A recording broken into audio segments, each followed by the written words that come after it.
Hello everyone. और अभी तक हमने दो चैप्टर बीएसटी के कंप्लीट किए। पहला था nature and significance of the management और दूसरा था प्रिंसिपल्स ऑफ मैनेजमेंट। ये दोनों चैप्टर बहुत इंपॉर्टेंट था बोर्ड के पॉइंट ऑफ व्यू से। अब इसका एक और पार्ट कंप्लीट करेंगे और जिसको कंप्लीट करने के बाद हमारे टोटल 16 मार्क्स के चैप्टर कंप्लीट हो जाएंगे as per relevancy to the board. अब चैप्टर 3 किस बारे में है? चैप्टर 3 का इंट्रोडक्शन देने से पहले मैं आपको कुछ समझाना चाहूंगा जो कि इंडिया फेस किया था। तो सन 1991 में ऐसा क्या होता है कि इंडिया इतना चेंज हो जाता है और इंडिया का एनवायरनमेंट कितना बदल जाता है। तो इमेजिन करते हैं 1990 में एक फैमिली है जो टीवी खरीदने के सपने देखती है, और ये एलईडी एलसीडी नहीं भाई, वो डब्बे वाले टीवी जो पहले जमाने के हुआ करते थे, जो ब्लैक एंड व्हाइट हुआ करते थे और जो एंटीना पे वर्क करते थे। 1990s की बात चल रही है और उस टाइम टीवी का अलग क्रेज हुआ करता था। लेकिन मात्र 10 साल बाद यानी 2000 में अब सोनी, वीडियोकॉन, एलजी जैसी टीवी आती हैं मार्केट में, इंडियन मार्केट में लॉन्च होती है। और पहले जो 1990s में जो टीवी मिलती थी उससे 1/3 प्राइस में ये मिलने लग गई। अब ऐसा क्या होता है इंडिया में जिसके कारण इतना बदलाव आता है और ये टीवी सस्ती हो जाती है, इतने चीप प्राइसेस में मिलने लगती हैं, जो कि इंडिया ने कभी इमेजिन भी नहीं किया था। तो इसे बोला जाता है बिजनेस एनवायरनमेंट का चेंज होना। तो 1991 में इंडिया का पूरा बिजनेस एनवायरनमेंट चेंज होता है जब हमारे former prime minister mister Manmohan Singh एक न्यू पॉलिसी डिजाइन करते हैं जिसका नाम था एलपीजी पॉलिसी, यानी लिबरलाइजेशन, प्राइवेटाइजेशन एंड ग्लोबलाइजेशन। लेकिन फॉर योर इंफॉर्मेशन अब ये पार्ट इस थर्ड चैप्टर से हटा दिया गया, तो इसको पढ़ना रेलेवेंट नहीं है थर्ड चैप्टर के लिए। लेकिन फिर भी इंपॉर्टेंट था डिस्कस करना कि बिजनेस एनवायरनमेंट क्या होता है, इसी के लिए मैंने ये पॉइंट उठाया। अब डायरेक्टली जंप करेंगे चैप्टर 3 जिसमें हम पढ़ेंगे different kinds of business environment और बिजनेस एनवायरनमेंट कैसे बिजनेस को इंपैक्ट करता है चीजों की प्राइसेस फ्लक्चुएट करने पे और बिजनेस को रिस्क उठाने पे। तो चलिए स्टार्ट करते हैं चैप्टर 3 जिसमें हम पूरी की पूरी बिजनेस एनवायरनमेंट और बिजनेस एनवायरनमेंट से रिलेटेड हर एक फैक्टर्स का पोस्टमार्टम करेंगे। बिजनेस एनवायरनमेंट स्टार्ट करने से पहले जैसे कि मैंने आपको मैनेजमेंट की एक डेफिनेशन सिखाई थी जो कि पूरे 1 मार्क्स की आती थी, वैसे ही इस बिजनेस एनवायरनमेंट की डेफिनेशन भी वर्ड टू वर्ड याद करनी पड़ेगी। तो इसकी डेफिनेशन वर्ड टू वर्ड बनती क्या है? The totality of all the external or the individuals, institutions and the other forces that are outside of the business and can impact the performance of the business. ये बनेगी इसकी particular definition. अब इसकी definition के बाद मैं आपको एक सिंपल एग्जांपल से समझाता हूं कि बिजनेस एनवायरनमेंट कैसे वर्क करता है। तो चलिए समझते हैं इसको बहुत सिंपल एग्जांपल से, जैसे कि मछली और पानी। इमेजिन करो मछली आपका बिजनेस है और पानी उसका एनवायरनमेंट। तो मछली को हम बिजनेस से डिनोट कर रहे हैं और पानी को बिजनेस एनवायरनमेंट से। क्या होगा अगर मैं एक मछली को अच्छे पानी में रखूं? मछली सरवाइव करेगी, मछली ग्रो करेगी, और तो और उसके ग्रोथ के साथ मछली का सर्वाइवल फिक्स रहेगा। लेकिन अगर मैं इसी मछली को एकदम बेकार पानी में डालता हूं जहां उसका सर्वाइवल बहुत मुश्किल हो जाएगा, तो मछली एट द एंड पे मरती है, यानी बिजनेस भी खत्म हो जाएगा जब उसका एनवायरनमेंट बेकार हो जाएगा। तो इसी चीज को समझने के लिए और अच्छे से बिजनेस एनवायरनमेंट के फीचर्स, इंपॉर्टेंस और सबसे ज्यादा इंपॉर्टेंट बिजनेस के डायमेंशंस पढ़ेंगे। अगर फीचर्स, इंपॉर्टेंस या फिर डायमेंशंस याद नहीं होते तो मैंने इसके लिए भी आपके लिए निमोनिक बनाया है। निमोनिक की हेल्प से आप सारी चीजें याद कर सकते हैं और पूरे के पूरे मार्क्स उठा सकते हैं इस चैप्टर से। देन फिर चैप्टर एंड होने के बाद हम इसकी केस स्टडीज भी सॉल्व करेंगे। तो चलिए शुरू करते हैं features of the business environment से, जिसका निमोनिक है इन्वायरमेंट को कट्स दो। देन इन्वायरमेंट का कोई लेना देना नहीं, जस्ट ये याद रहे कि ये निमोनिक्स इन्वायरमेंट के लिए था, इसी के लिए मैंने डाला इन्वायरमेंट्स को कट्स दो। अब सारी चीजें डिपेंडेंट है इस कट्स दो पे। अब कट्स का फुल फॉर्म क्या है? सी से है कॉम्प्लेक्स। अब सबसे इंपॉर्टेंट होता है कॉम्प्लेक्स, और डायरेक्टली एग्जाम में पूछता भी, आपको केस स्टडी देंगे और पूछा जाएगा कि which feature of the business environment is mentioned in the above para. तो कॉम्प्लेक्स का मतलब एक्चुअल में होता क्या है? Complex is something that is hard to understand. Business environment भी बहुत टफ है स्कैन करने के लिए, और इसे समझने के लिए हमें स्पेशल स्वॉट एनालिसिस करना पड़ता है, और स्वॉट एनालिसिस कोई नॉर्मल आदमी तो कर नहीं सकता। इसको करने के लिए स्पेशल टीम होगी जो कि आएगी बिजनेस डेवलप करने के लिए, और जो कि बहुत सारे प्राइजेस लेती हैं, और क्योंकि अपना टाइम दे रही है भाई, और वो ग्रुप ऑफ प्रोफेशनल्स रहेंगे जो बिजनेस को कॉम्प्लेक्स से निकालने में, सिंपल करने में मदद करते हैं। अब फिर कट्स दो में दूसरा पार्ट यू। अब बिजनेस एनवायरनमेंट यू से क्या होगा? ऑब्वियस सी बात है अनसर्टेन। अनसर्टेन यानी it's hard to predict the future. Business का फ्यूचर प्रिडिक्ट करना बहुत ज्यादा टफ है, और कोई भी फ्यूचर हम प्रिडिक्ट करना इम्पॉसिबल मानते हैं। तो बिजनेस के लिए जो भी प्लानिंग की जाती है, जरूरी नहीं कि फ्यूचर में वो प्लानिंग फर्दर प्रिवेल हो सकता है कुछ इन्वायरमेंट चेंज के कारण प्लानिंग चेंज करनी पड़ सकती है। अब देन कट्स 2 में लास्ट थर्ड है टी से totality of all the external forces. यहां एक्सटर्नल फोर्सेस का मतलब क्या बोला है? एक्सटर्नल मतलब वो सारी चीजें जिस पे बिजनेस का कंट्रोल ना हो और वो इनडायरेक्टली इंपैक्ट करे हमारे बिजनेस को। जिसमें कौन कौन आ सकता है? कस्टमर्स एक्सटर्नल होता है, सप्लायर्स एक्सटर्नल होते हैं, इन्वेस्टर्स भी एक्सटर्नल होते हैं। अगर ये सारे लोग अपना हाथ खींच लें बिजनेस से तो बिजनेस चलना बंद हो जाएगा। इसे ही बोला गया है totality of external forces. Then cuts the way fourth option है एस। एस से होता है स्पेसिफिक एंड जनरल फोर्सेस। अब ये स्पेसिफिक फोर्स और जनरल फोर्स में डिफरेंस समझते हैं। स्पेसिफिक यानी जो चीजें पर्टिकुलरली एक बिजनेस को हार्म करें, जैसे कि पर्टिकुलरली मेरा बिजनेस हार्म हो रहा है, यानी कि मान के चलिए मेरी शॉप बेकार जगह पे थी जिसके कारण कस्टमर्स नहीं आते थे, तो उससे मेरा लॉस है। बट एलपीजी के प्राइसेस हाइक हुए और रेस्टोरेंट चेन्स पे फूड बहुत ज्यादा महंगा हो गया जिसके कारण कस्टमर्स फूड खाना छोड़ दिए रेस्टोरेंट पे जाके। ये जनरल फोर्सेस है।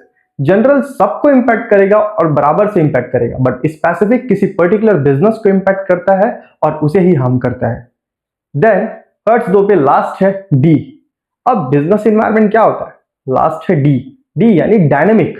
Dynamic means easy and adaptive to the environment.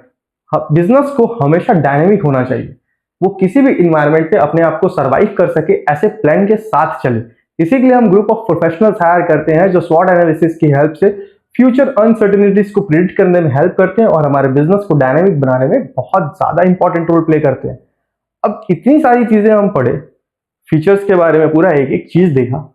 अब इससे क्वेश्चंस कैसे आएंगे? केस बेस्ड क्वेश्चंस पे आपको एक एक पैरा रीड करना पड़ेगा, एक एक पैरा की एक एक लाइन रीड करनी पड़ेगी। जब लाइन समझ आएगी, लाइंस के बाद आपको ये फाइंड आउट करना पड़ेगा कि ये पांचों फीचर्स में से कौन सा फीचर सबसे ज्यादा रिलेटेबल। जो रिलेटेबल फीचर रहा उसे डाल दीजिए। फीचर्स देखने के बाद अब हम जंप करते हैं नेक्स्ट इंपॉर्टेंट टॉपिक जो कि पर्टिकुलर इस चैप्टर का है, जो कि है डायमेंशंस ऑफ बिजनेस एनवायरनमेंट। अब ये डायमेंशन ऑफ बिजनेस एनवायरनमेंट हमें क्या सिखाता है?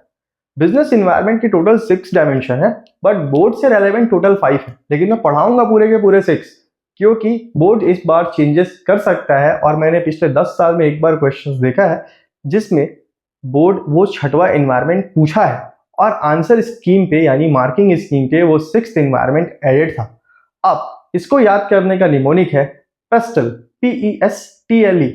P for political, E for economical, S for social, T for technological, L for legal and E for environmental. अब ये पूरे के पूरे 6 याद करना बहुत ज्यादा आसान है। आपको सिर्फ फोकस करना है कीवर्ड्स पे। अगर कीवर्ड्स इससे रिलेटेड हैं तो आंसर आपके सामने है और फिर आपको इनके बारे में 2-2 पॉइंट्स लिखने पड़ेंगे। चलो स्टार्ट करते हैं पॉलिटिकल इन्वायरमेंट से। पॉलिटिकल इन्वायरमेंट क्या बोलता है? जो भी चेंजेस किसी पर्टिकुलर पॉलिटिकल पार्टीज के कारण आएंगे बिजनेस के डिसीजन मेकिंग पे, तो वो पॉलिटिकल इन्वायरमेंट का पार्ट होगा। यानी पॉलिटिकल जजमेंट और पॉलिटिकल रूल्स एंड रेगुलेशन के कारण अब हमारे बिजनेस में बहुत सारे चेंजेस इंप्लीमेंट हो रहे हैं, तो ये सारे के सारे पार्ट पॉलिटिकल से होंगे। अब पेस्टल पे P से पॉलिटिकल था, E से इकोनॉमिकल था। इकोनॉमिक्स के जितने भी वर्ड होंगे जो भी आप पढ़ते हैं माइक्रो, मैक्रो, स्टेट्स और इंडियन इकोनॉमिक डेवलपमेंट के पार्ट पे, वो सारे पार्ट इकोनॉमिकल के अंडर आएंगे। Inflation, GDP, employment rate, growth rate, literacy rate, ये सब पार्ट है इकोनॉमिकल का। अगर आपको लाइन में ये कुछ भी पार्ट दिखता है तो आप डायरेक्टली इकोनॉमिकल टिक मारिए। सबसे ज्यादा कंफ्यूजन होती है कि पॉलिटिकल और इकोनॉमिकल में क्या सही है, क्योंकि अगर मोदी जी चाहें तो वो कभी भी कोई भी पॉलिसी या टैक्स रेट बढ़ा सकते हैं। टैक्स रेट तो हम पढ़ते हैं किस पे? इकोनॉमिक्स में, क्योंकि टैक्स इकोनॉमिक्स का पार्ट है और इकोनॉमी रिलेट होती है टैक्स से। बट आंसर हमेशा पॉलिटिकल ही रहेगा इसका। रीजन, क्योंकि ये चेंजेस पॉलिटिकल पार्टी के चेंज यानी रूल्स चेंज करने के कारण इंप्लीमेंट हुए हैं। अब इकोनॉमिकल और पेस्टल पॉलिटिकल पढ़ने के बाद ये समझते हैं कि सोशल पे क्या क्या चेंजेस हो सकते हैं। अगर सोसाइटी का ट्रेंड चेंज हो रहा है यानी फैशन, टेस्ट या कल्चर सडन चेंज होता है, जैसे कि आजकल मैं देखता हूँ जेनजीज पहनते हैं बैगी जीन्स। आज से 4-5 साल पहले इसे कोई नहीं पहनता था, लेकिन फैशन ट्रेंड के कारण चेंज होता है और ये ट्रेंड्स वेस्टर्न से आते हैं। वेस्टर्न के अपकमिंग ट्रेंड्स इंडिया में आते हैं और इंडियन मार्केट पे न्यू ट्रेंड्स और न्यू फैशन लॉन्च होते हैं। वेस्टर्न फूड्स इंडिया में फेमस होते जा रहा है धीरे धीरे, पिज्जा, बर्गर और इसकी फ्रेंचाइज बहुत सारी डलते जा रही हैं। तो ये चेंज जो आ रहा है ये भी सोशल का पार्ट है और ये सोशल इन्वायरमेंट का पार्ट है। अब फोर्थ डायमेंशन के बारे में पढ़ते हैं और फोर्थ डायमेंशन हमें बताता है कि टेक्नोलॉजिकल इन्वायरमेंट होता क्या है। अगर कुछ भी R&D यानी रिसर्च एंड डेवलपमेंट करने से या टेक्नोलॉजी में इनोवेशन करने से या न्यू टेक्नोलॉजी फाइंड आउट होने से बिजनेस इन्वायरमेंट में जो भी डिसीजन मेकिंग में चेंजेस होते हैं या जो भी डेली एक्टिविटीज में चेंजेस होते हैं वो सब पूरा का पूरा टेक्नोलॉजिकल इन्वायरमेंट का पार्ट रहेगा। जैसे कि अब AI आ रहा है धीरे धीरे हमारे लाइफस्टाइल पे, chat GPT, Claude, Gemini, Canva AI, बहुत सारे AI टूल्स अवेलेबल है डेली लाइफ के वर्क्स को इजी करने के लिए। इवन आप तो नोट्स भी प्रिपेयर करते होगे चैट जीपीटी से, मैं ये कह सकता हूँ। तो अगर ये सारी चीजें हम डेली लाइफ में इंप्लीमेंट कर रहे हैं जो कि हमारे काम को और ज्यादा इजी कर रहा है तो ये टेक्नोलॉजिकल इन्वायरमेंट का पार्ट है। बेस्ट क्वेश्चन जो CBSE पूछता है वो ये पूछता है कि एक लड़की है जो कि दिवाली टाइम पे स्वीट्स बेचना चाहती थी और स्वीट्स बेचने के लिए उसने वेबसाइट बना ली और वेबसाइट से उसके पास बहुत सारे स्वीट्स के ऑर्डर आए जिससे बिजनेस को बहुत ज्यादा प्रॉफिट हुआ। तो अब ये इसमें कौन सा इन्वायरमेंट दिख रहा है आपको? ऑब्वियस सी बात है, जब वेबसाइट डिजाइन हुई, वेबसाइट डिजाइन टेक्नोलॉजी का पार्ट था तो आंसर टेक्नोलॉजिकल इन्वायरमेंट होगा। अब पेस्टल पे T के बाद L आता है। L यानी लीगल। लीगल मींस जो भी रूल्स एंड रेगुलेशन या लॉ जो भी बने हैं और एक्ट सबसे इंपॉर्टेंट, ये सब का सब पार्ट रहेगा लीगल का। अगर business environment rules, regulation, law और एक्ट को मानता है और उसके अकॉर्डिंग एक्ट करता है, यानी आपका बिजनेस हर एक नियम कानून को मान रहा है जो इंडिया में प्रिवेल है या वर्ल्ड के किसी भी कोने में जहां आपका बिजनेस है वो प्रिवेल्ड है, तो ये लीगल इन्वायरमेंट का पार्ट रहेगा। जैसे कि GST रूल जो आया था, GST एक्ट जो आया था, उसके रिफॉर्म्स के कारण बहुत सारे बिजनेस को दिक्कतें हुई, बट उस दिक्कतों का सामना उन्होंने अच्छे से किया और यही लीगल इन्वायरमेंट का पार्ट था। लास्ट है इन्वायरमेंटल बोल सकते हैं या इकोलॉजिकल बोल सकते हैं, वो सारे डिसीजंस जो बिजनेसमैन अपने बिजनेस को लेता है रिलेटेड टू द इन्वायरमेंट। अब बोलना तो नहीं चाहिए बट अदानी जी बहुत सारे पेड़ काट रहे हैं जिससे पेड़ों को नुकसान हो रहा है बट उनके बिजनेस को नहीं। तो हमें बिजनेस तो ऐसा रखना है जिससे इन्वायरमेंट फ्री रहे और इकोलॉजिकल बैलेंस बना रहे अर्थ पे। अगर एक क्वेश्चन पूछा जाए जिसमें एक कंपनी है जो कि कंप्लीट प्लास्टिक बैन जो एक्ट है या रूल है उसको यूज करता है और एनवायरनमेंट को बचाने के लिए बहुत बड़ा स्टेप लेता है, अपने प्रोडक्ट्स में किसी भी टाइप का प्लास्टिक यूज नहीं करेगा, तो ये कौन से एनवायरनमेंट का पार्ट होगा? क्या ये लीगल इन्वायरमेंट का पार्ट हुआ या इन्वायरमेंटल का? तो आंसर रहेगा दोनों। आप वहां पर पहले तो लीगल मेंशन करिएगा क्योंकि मैंने आपको बताया CBSE सिर्फ 5 लेता है कंसिडर पे, लास्ट इन्वायरमेंटल और इकोलॉजिकल नहीं लेता। जब आप CA, CS या CMA के फाउंडेशन पेपर देने जाएंगे तब ये छठवां आपको दिखेगा और वहां पर इन्वायरमेंटल या इकोलॉजिकल के नाम से आएगा। तो प्लास्टिक बैन एक लीगल भी है एज वेल एज एनवायरमेंटल भी है बिकॉज एनवायरमेंट को प्लास्टिक से हार्म है। अब SEBI ने भी कुछ गाइडलाइंस दी है यानी ग्रीन कंपनी के नाम से। जो भी कंपनी ग्रीनरी यानी सस्टेनेबिलिटी को प्रमोट करती है उन्हें ग्रीन कंपनीज के नाम से जाना जाता है और इसके बहुत सारे शेयर्स मार्केट में भी अवेलेबल है, जैसे कि सबसे best Adani green. Features and dimensions complete करने के बाद अब हम डायरेक्टली जंप करेंगे पॉलिसी ऑफ 1991 यानी LPG पॉलिसी। बट मैंने ये बताया था कि ये पार्ट जो है कंप्लीटली वेव ऑफ कर दिया गया है CBSE के सिलेबस में, तो हम इस पार्ट में से सिर्फ एक टॉपिक पढ़ेंगे जो कि अभी भी रेलेवेंट है टू द एग्जाम और वो है डीमोनेटाइजेशन का टॉपिक। आप सब डीमोनेटाइजेशन का तो मतलब समझते हैं और आप सब ने डीमोनेटाइजेशन देखा भी होगा, जिसमें मोदी जी रात में आते हैं मीडिया पे और बोलते हैं कि आज से 500 और 1000 के note will be no legal tender status, यानी कि इसका मतलब करेंसी से लीगल टेंडर स्टेटस को ले लेना डीमोनेटाइजेशन कहलाता है। अब लीगल टेंडर स्टेटस समझने के लिए हम इकोनॉमिक्स जब पढ़ेंगे तब समझेंगे। बस अभी के लिए ये मान के चलिए लीगल टेंडर एक ऐसा वर्ड है जिसके यूज से हम किसी पेपर को पावर दे सकते हैं करेंसी बनने की और किसी पेपर से पावर ले भी सकते हैं करेंसी बनने की। अब इसका यूज क्या था? मोदी जी ने डीमोनेटाइजेशन क्यों करवाया? तो सबसे पहले डीमोनेटाइजेशन तो आप सबको पता है ब्लैक मनी रोकने के लिए था, जो कि गवर्नमेंट का कहना था कि ब्लैक मनी को हम लेके वापिस आएंगे और सबके खाते में पैसा डालेंगे। बट ये सब तो अलग बात है, पॉलिटिकल मुद्दे हैं। अब हम सीधा जंप करते हैं कि इसके फीचर्स, इसके पॉजिटिव इम्पैक्ट और इसके निगेटिव इम्पैक्ट क्या क्या हो सकते हैं। तो डीमोनेटाइजेशन आने से सबसे पहले तो ब्लैक मनी कम होता। दूसरा, गवर्नमेंट ये बोलती लोगों को कि आप डिजिटलाइजेशन की तरफ बढ़िए, और लोग अब देख भी सकते हैं, हम बहुत सारे लोग फोन पे, गूगल पे, पेटीएम जैसी चीजें यूज करते हैं rather then having the cash. अब ये सब का फायदा क्या हुआ, डीमोनेटाइजेशन के आने से पॉजिटिव इंपैक्ट क्या थे और निगेटिव इंपैक्ट क्या थे, अब इस पे फोकस करते हैं। तो पॉजिटिव इंपैक्ट डीमोनेटाइजेशन के तो बहुत सारे थे, जिसमें से सबसे पहले था कि ब्लैक मनी जो है अब वो ब्लैक नहीं रहेगा, वो व्हाइट हो जाएगा, क्योंकि लोग अपने घर के पैसे निकाल के अपने अकाउंट्स में डालने लग गए थे। दूसरा, गवर्नमेंट फोर्स कर रहा था लोगों को कि वो डिजिटलाइजेशन की एरा पे बढ़े। अब थर्ड पॉजिटिव इंपैक्ट क्या हो सकता है डीमोनेटाइजेशन का, कि गवर्नमेंट जो है वो जो इलीगल बंदे होते हैं, इलीगल लोग, इलीगल नोट्स प्रिंटिंग जो होती है उस पे पॉज हो गया। जो 500 और 1000 रुपीज के इलीगल नोट्स मार्केट में सर्कुलेट हो रहे थे, अब वो न्यूली 500 और 2000 रुपीज के नोट से चेंज होंगे। इकोनॉमी को मॉडर्नाइजेशन एरा पे ले जाने के लिए मोदी जी ने डीमोनेटाइजेशन जैसी हार्श पॉलिसी को अपनाया और इंडियन इकोनॉमिक पॉलिसी में एक बहुत बड़ा रिफॉर्म लाया। लेकिन इसके बहुत सारे डिसएडवांटेज भी थे, जैसे कि जिनका काम सिर्फ और सिर्फ कैश पे चलता था, डेली कैश रोल होता था, उनके लिए बहुत हार्ड हो गया और उनका बिजनेस एनवायरनमेंट बहुत ज्यादा बुरा था, जिसके कारण बहुत सारे लोगों के बिजनेस शट डाउन हुए just after the demonetization. Then उसके बाद हो सकता है कि ये कैश शॉर्टेज जो था, जिसके कारण इकोनॉमी में बहुत सारी प्रॉब्लम्स फेस करनी पड़ी लोगों को और उनके बिजनेस बंद करने पड़े। देन बहुत सारे लोगों ने अपने कैश को कन्वर्ट किया गोल्ड पे, और तो और एकदम इजीली लिक्विड मनी में पैसे डाले और रियल स्टेट्स में पैसे डाल के उन्हें परचेज किया। यानी उन्हें बहुत सारे ऑप्शंस मिल गए कि अपने ब्लैक मनी को कैसे व्हाइट में कन्वर्ट किया जाए। अब हम यहाँ कंप्लीट करते हैं अपना बिजनेस एनवायरनमेंट का पूरा चैप्टर। बट जैसे कि मैंने आपको प्रॉमिस किया था कि चैप्टर कंप्लीट होने के बाद हम सीबीएसई के लास्ट ईयर के कुछ क्वेश्चंस देखेंगे, जिसमें से सबसे पहले और सबसे ज्यादा इंपॉर्टेंट क्वेश्चंस है कि आपको ये पता होना चाहिए कि बिजनेस डायमेंशन होते क्या है, और सबका एक एक एग्जांपल बाय हार्ट याद होना चाहिए, क्योंकि ये चैप्टर डायरेक्टली बहुत सारे मार्क्स देके जाता है हमें। हार्डली 4 to 6 नंबर के चैप्टर ये एग्जाम पे आते हैं, तो क्यों ना पूरे के पूरे नंबर अचीव किए जाए और एक एक मार्क्स का ध्यान रखा जाए कि आंसर राइटिंग कैसे करनी है जिससे हाफ नंबर भी ना कटे। अगर डायमेंशन पूछता है explain the 3 types of business dimensions also with the help of example, अब इसको समझते हैं कि आंसर राइटिंग में करेंगे।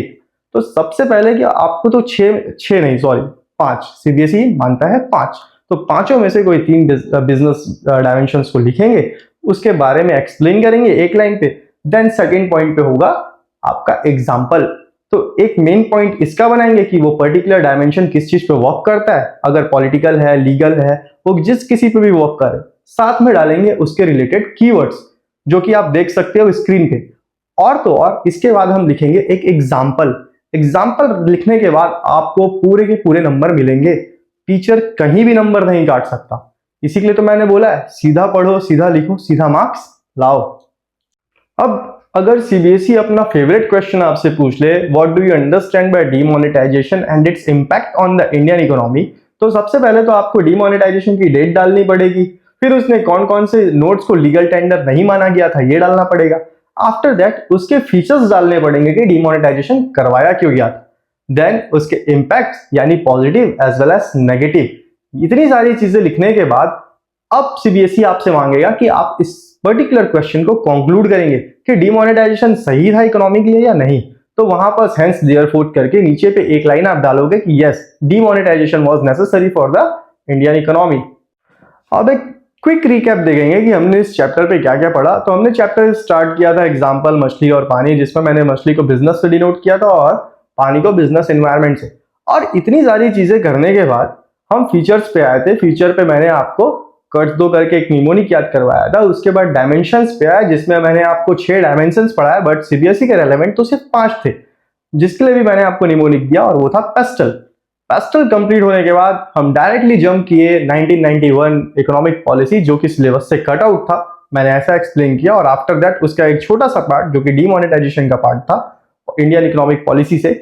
और डीमोनेटाइजेशन के पार्ट को कंक्लूड करते हुए मैंने आपको यह बताया कि डीमोनेटाइजेशन जरूरी था इंडियन इकोनॉमी के लिए, ऐसा बोर्ड्स में आंसर लिखना पड़ेगा। और उसके बाद हमने सीबीएसई के कुछ क्वेश्चंस देखे।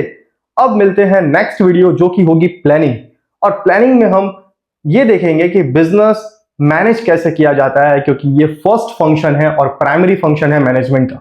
चलिए मिलते हैं नेक्स्ट वीडियो पे।